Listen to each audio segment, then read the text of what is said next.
Hey, everybody. So it is cold where I am, and I just came back from a walk, and wow, super, super cold. So I just want to pop on here today to talk a little bit about if you think you have thyroid disease, or maybe you do have thyroid disease. We need to talk about this a little bit because there's a lot of questions that I get on the regular from people about their labs and about diagnosis. So I just wanted to go through some of those things with you today.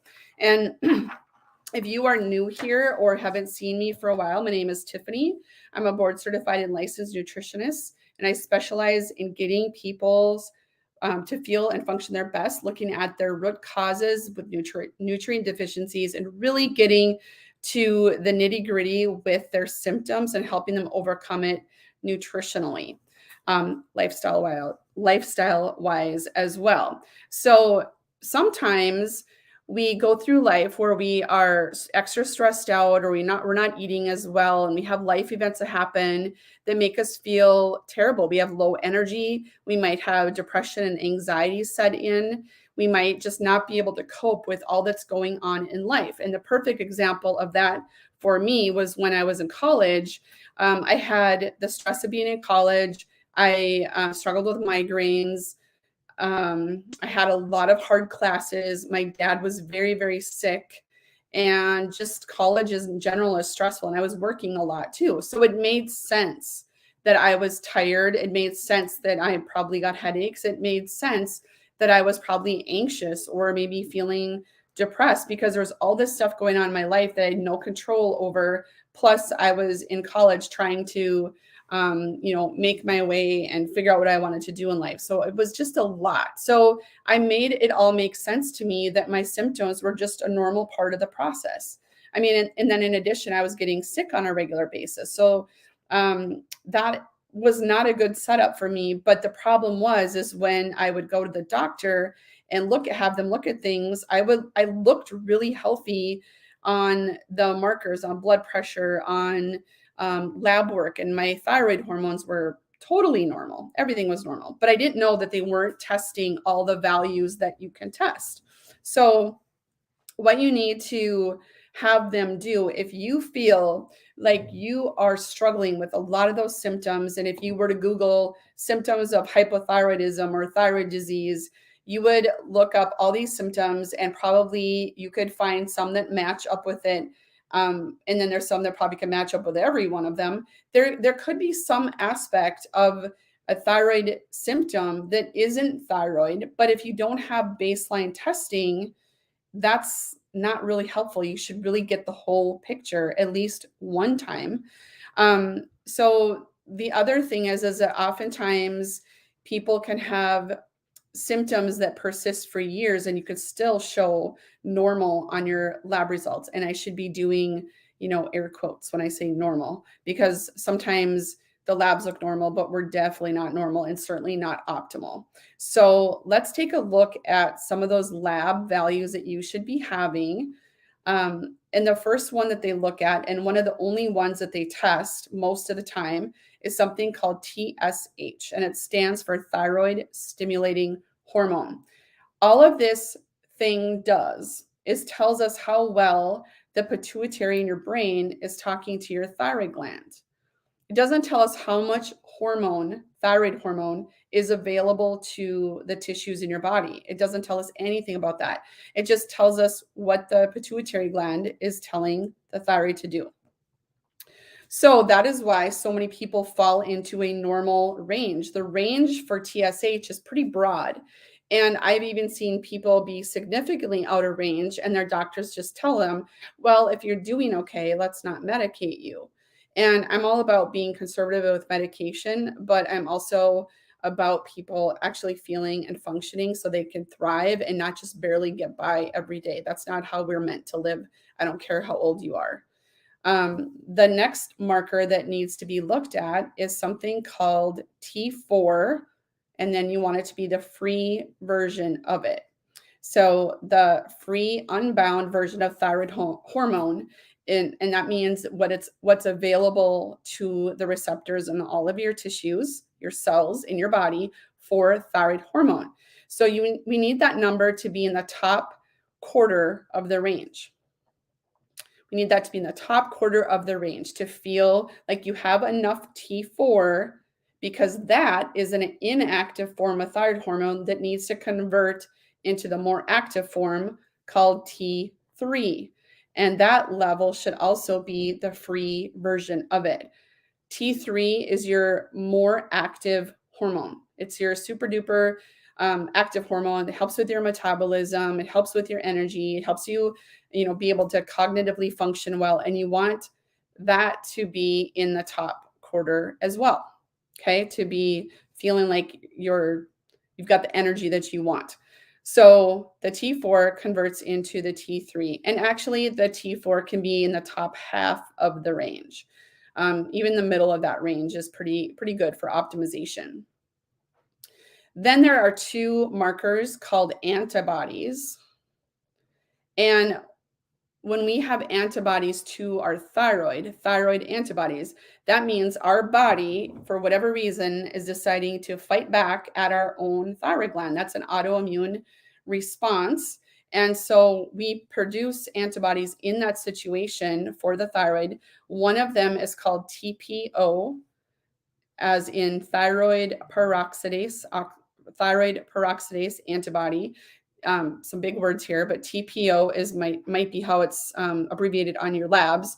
So they want that to be, I can't remember what the lab value is on that, but it's less than like 9 or something. Or maybe even it might be bigger than that, but it kind of doesn't matter because we don't really want any of them. And then there's one called thyroglobulin antibody. And sometimes they're called something different on different labs. And we want that one to be less than, I think it's usually 9. Lab ranges are a little bit different. But bottom line is we don't really want any of those to show, because if you have any elevation, even if it's not that high, it's saying that there's some inflammation going on in the body, and your body is starting to not be friends with your thyroid gland. And let's just reiterate that the thyroid is super important. The thyroid literally has hormone receptors on every cell of the body. It literally affects every cell in the body. You need to have your thyroid functioning at optimum in order to feel and function your best. So if you have something attacking your thyroid gland, especially your own body, that's not a good thing. So then we look at what is the source of this inflammation. And if you have a good provider, they might look at antibodies and they'll say, you have Hashimoto's disease, or you have Graves' disease, depending on the types of markers they're looking at. Hashimoto's is more common. If you don't have a very good provider as far as being adept at looking at thyroid labs, they will say things like, oh, there's nothing you can do about that. Just, go about your day, maybe take some Synthroid, and that's all they really do. But I know as a functional medical nutritionist that there's a lot you can do to help tamp down that inflammation. So those are two markers that are really needed for understanding your thyroid levels.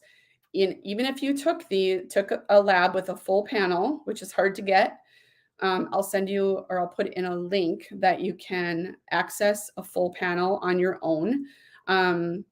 Then if you fall into the optimal ranges for all of these, at least you have a baseline, and then you can look at something else, because we all like to blame the thyroid for everything because it does affect so many things. Then the other marker that is really important to have, and this is for sure not tested on a standard panel in most providers' offices, it's called reverse T3. And so remember when I said that the T4 needs to convert into T3, what happens in times of a lot of stress, poor diet, and too much T4 medications like Synthroid or the generic versions, it gets converted into reverse T3 instead of the active T3. So then we have this little holding tank of hormone that is still trapped, and it doesn't get out into the cells and do the work. It's just stored there.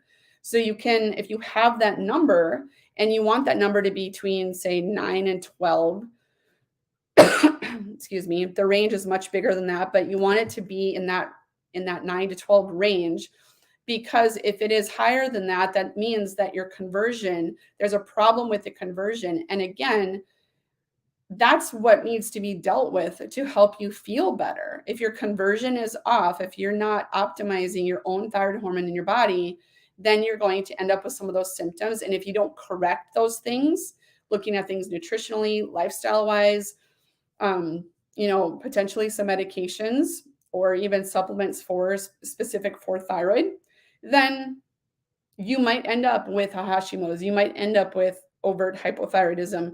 You will continually to feel poorly. You potentially will end up with imbalanced female hormones if you don't already have that. You will end up with insulin resistance, prediabetes, type 2 diabetes, things like that. They all go hand in hand. And then we start seeing things where your, hair starts falling out, or your cognition becomes impaired, where you just feel like you're in a brain fog all the time. Depression and anxiety, it all sets in. But if you know your numbers and you understand where you are, maybe you get medications, maybe you don't, or don't need them, and that's totally fine. But you at least have to know what is going on so that you can mitigate any symptoms or look to do that, and then choose medication, or then choose, like, I need to look at something else that's going on in my body. So that is the goal with this. So if you have thyroid disease that you have been diagnosed with and you still feel like garbage, get those labs and make sure you are in the right parameters like I just described. And then if that's not the case, find a provider that will help you with that. I can help you work on that with your nutrition, of course. And if you are someone who thinks they have thyroid disease, but all their tests come back normal, do another test like in this panel. I'll link for you here, and then get that information, send it to me, and we can figure out how to work together. And if you need medications or potentially need medications, I absolutely can refer you out for that. So I hope this has been helpful, but this is something that people struggle with on a regular basis. And I really, really hope that you're able to get this information, invest in the test, getting this full panel with the numbers you actually need. I want to say it's about $150. Probably can't use insurance with this. You could self-submit it on your own, but at least you have one panel that is a baseline if you haven't been able to get these numbers before. So with that, I will let you go, but thank you for listening, and I hope this is helpful. And I'll be back next week with more information. Thank you. Bye-bye.